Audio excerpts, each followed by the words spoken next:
Let's give an extra special round of applause for Sosh for getting on stage after a few years. It's incredible. All right, and I'd like to welcome our next speaker up, Michael.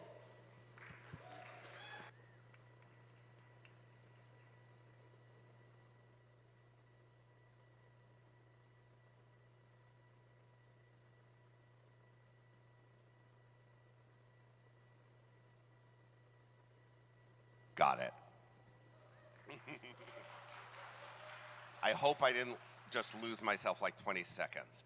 Last year, I left a particularly PTSD-inducing job.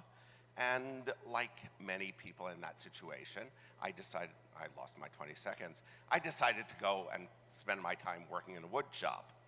And after making cutting boards like the previous one for quite a while, I kind of got bored and decided to try something new. I was going to make an end grain cutting board, which is what one of my colleagues in the slide off on the right was doing.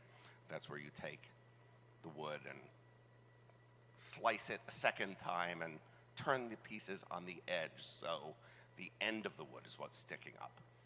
So I went online and found a designer program, and I came up with this bricks and mortar design that has 11 or 12 layers. Didn't look like something I couldn't do with my skills. Set up everything. When I went for the final glue up, something was wrong. All the pieces of wood, all the layers were splayed out at the ends. Could not figure out what it was. I started getting really frustrated.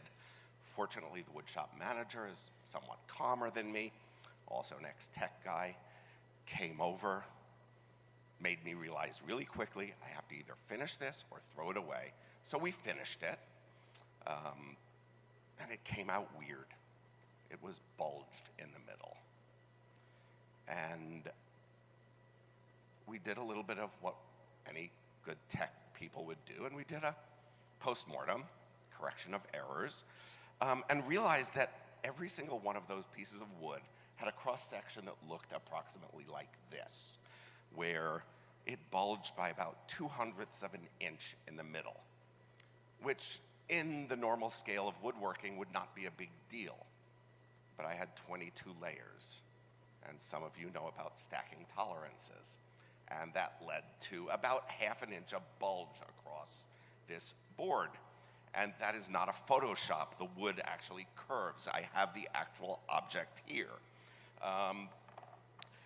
I tried to figure out for a while what could I do with this thing, and eventually decided I just had to lean into it, and decided, well, I'll make the short edges round as well, and just have this completely bizarre object that I never could have imagined or tried making had it not been for this accident. And then I did what I should have done in the first place, which is I started over, and I did the simple things. I made a basic one with maple, which is a cheap wood. And then I made, easier to experiment when you're not wasting a lot of money. Then I made a more complex one with cherry and walnut, which I really love, and even put a juice groove on it. And eventually I made the thing that I had started wanting to make. And I learned a bunch of things, or I relearned a lot of things that I should have known in the first place. Use the right tool. The whole source of this problem, we found out, was I had used the wrong tool to flatten the wood. That's what gave me that 1/100th of an inch. And if you have to switch a tool, consider the impact. Know the tolerances. Know how these tolerances stack. In tech, often they multiply or go exponential. It gets really nasty really fast. Ask for help. I am awful at this, but fortunately I had someone there who noticed me.